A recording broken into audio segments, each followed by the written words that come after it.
Hello. प्रणाम मित्रों। मैं काफ़ी दिन से एक वीडियो देख रहा हूँ। एक ही वीडियो नहीं है, बाल मुकुंदाचार्य का एक वीक से ज़्यादा उनके कई वीडियो चल रहे हैं कि वो जयपुर में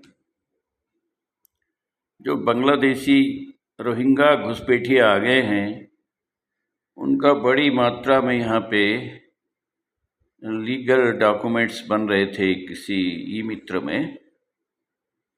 तो उनको पता लगा तो उन्होंने पकड़ा वहाँ जाके। तो आचार्य जी को मैं बहुत पहले से जानता हूँ। उनका मेरा हाथोज का और मेरा आसियाना उत्सव का कोई 2-3 किलोमीटर का डिस्टेंस है। तो पहले भी मैं उनको एक बार मिला था। और ऐसे जो विभूतियाँ होती हैं, मेरी नज़र में जो आती हैं ऐसी विभूतियाँ, उनको मैं मिल के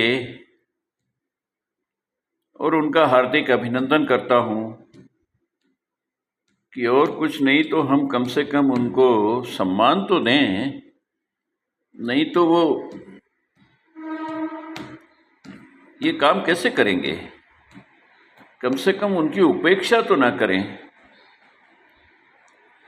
मेरे एक मित्र थे, बीजेपी के विधायक थे, वो छाबड़ा जी। बाद में वो शराबबंदी में शहीद हो गए। मैं भी था शराबबंदी में उनके साथ, लेकिन पहली शराबबंदी में था मैं, उन्होंने दूसरे आंदोलन किया तो मैं थोड़ा उनके परिवार की नज़र में थोड़ा बाधा डाल रहा था, ब्रेक लगा रहा था। मैं ब्रेक का काम करता था कि ऐसा मत करो, वैसा मत करो। अशोक गहलोत आए मिलने के लिए, तब भी मैं उनके साथ रहा, छाबड़ा जी के पास में ही रहा। मैं अलग से कुछ गुप्त मंत्रणा नहीं करने दी, क्योंकि आंदोलन करो तो फिर उसमें कुछ हिडन एजेंडा नहीं होना चाहिए, साफ साफ हो। अब उनके परिवार के जो सदस्य थे वो भी साथ थे, बेटा बहू। तो मैं उनको बोलता था कि भाई तुम क्या कर रहे हो साथ में, जब मैं हूं ना संभालने वाला, देख लूंगा ना। बोले नहीं स्वामी जी, फिर भी हमको चिंता हो जाती है, घर में बैठे बैठे इसलिए आ जाते हैं। लेकिन वो क्यों आते थे मुझे मालूम था। तो पहला जो उनका था अभियान, वो सफल नहीं हुआ। फिर वो दूसरा बार बैठे तो मेरे को बताया ही नहीं, बुलाया ही नहीं, तो मैं काहे को जाता। मैं समझ गया कि जाने दो। तो उनके परिवार के लोगों ने उनको झाड़ पे इतना ज़्यादा चढ़ा दिया, और कुछ अंदर कुछ समझौता करना चाहते थे, कुछ नहीं हुआ, वो शहीद हो गए। वो इसलिए मुझे याद आया कि वो मेरे साथ में मेरे को बोल रहे थे, स्वामी जी आपका दिखाओ मुझे फ्लैट कहाँ है, क्या है। तो जा रहे थे तो बीच में हाथों जाए तो मुझे याद आया कि बाल मुकुंदाचार्य जी का से भी इनकी भेंट करवा दूं।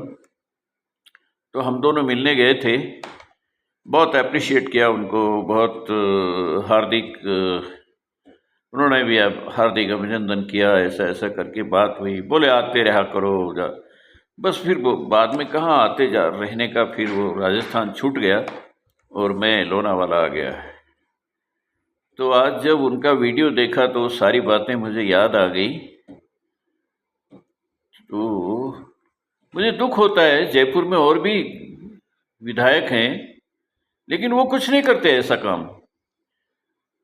थोड़े दिन में बाल मुकुंदाचार्य अकेले ही अगर ये सब करते रहे तो उनको देख लेना आप।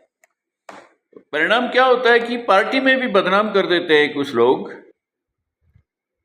जो निष्क्रिय लोग हैं वो नहीं चाहते कि ये आगे बढ़े, इनका नाम हो, पूरे देश में इनका वीडियो फैल रहा है, वायरल हो रहा है, सब लोग देख रहे हैं। वो लोग नहीं चाहते, जो निष्क्रिय विधायक हैं वो नहीं चाहते ये सब, उनसे कोई आगे बढ़े। और एक बात मुझे कहनी है कि नरेंद्र मोदी की एक आदत बहुत खराब है। वो ऐसा काम करते हैं कि जैसे उसमें सरप्राइज नहीं हुआ तो मजा नहीं आता उनको। उस सरप्राइज के चक्कर में एक ऐसे आदमी को मुख्यमंत्री बना दिया जो अभी भी कल परसों भी आया था कि राजस्थान की जनता को खुश कर दिया, ये दिया वो दिया, अभी भी रेवड़ी बांट रहे हैं। तो ये रेवड़ी क्यों बांटी जा रही मालूम है? वहां पे वसुंधरा महारानी ने नाक में दम कर रखा है और वो उगला जाए ना निगला जाए, अगर उसको कुछ सख्त कार्रवाई करते हैं तो 2 मिनट में वो सरकार गिरा देगी। वो पावर पॉलिटिक्स करती है और कोई डिसिप्लिन का डंडा उनके ऊपर काम नहीं करता। पार्टी का डिसिप्लिन का डंडा किस पे काम करता है? जो कार्यकर्ता को पार्टी से डरेगा, चिंता रहेगी हटाने का, निकालने का, जिसको चिंता होगी वो अनुशासन के डंडे से डरेगा। अब वसुंधरा रानी को कोई चिंता ही नहीं, तो डंडा कुछ काम नहीं कर रहा, और फिर भी अगर डंडा चलता है तो सरकार पलट के रख देगी।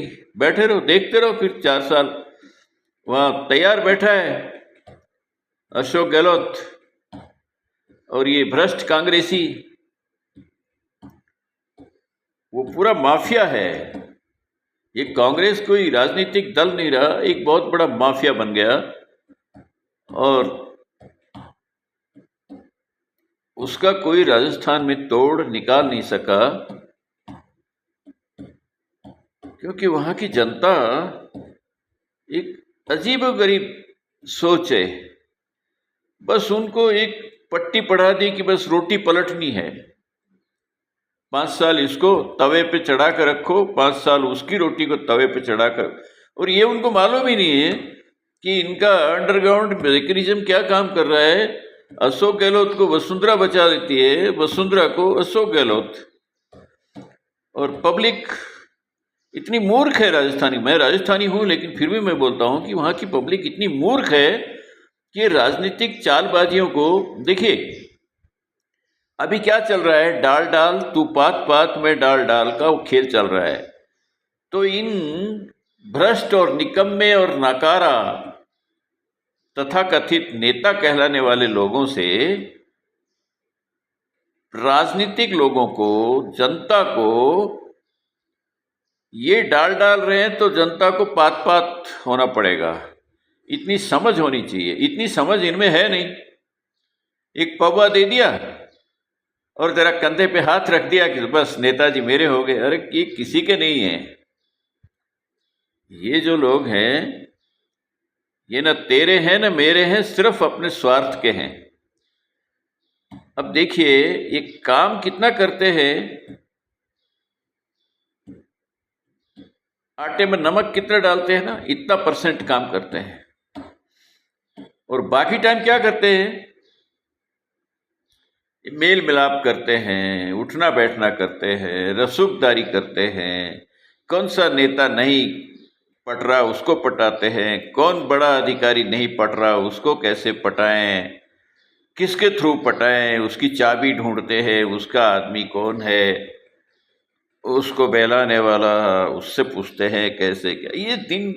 ये इनका पूरे दिन पूरी जिंदगी ये कार्यक्रम चलता रहता है। इनका इस बात में बिल्कुल भी ध्यान नहीं है कि बांग्लादेशी आ जाएंगे और डेमोक्रेसी बदल देंगे और हम हार जाएंगे। वो जरा कठिन काम है, उसको वो कड़वा काम है, कठिन काम है, वो करने से कतराते हैं। और इन मुल्लाओं से डरते भी हैं। ये तो भला हो कुछ हिंदू संगठनों का जो जागे तो ये मुल्ला भागे, इनमें दम नहीं है इतना। अभी जो आचार्य जी कर रहे हैं उसका जब मैं जयपुर जाने वाला हूँ, जब भी जाऊँगा उनसे मिलके फिर उनका मैं हार्दिक अभिनंदन करूँगा और उनको अप्रिशिएट करूँगा मैं। और मेरा एक संगठन है हिंदू राष्ट्र के लिए, उस संगठन से भी जोड़ूंगा आचार्य जी को। मुझे ऐसे ही आदमियों की ज़रूरत है, देशभक्त हैं, जो वफादार हैं, हिंदू राष्ट्र के लिए काम करने वाले लोग हैं। तो मैं उनकी इस वीडियो के माध्यम से भूरी भूरी प्रशंसा भी करना चाहता हूँ, उनको बहुत बहुत धन्यवाद भी देता हूँ, बहुत बहुत उनका आभार प्रकट करता हूँ कि मेरे राष्ट्र के लिए जो काम करते हैं उनका मैं आभारी रहता हूँ। Okay, bye, see you.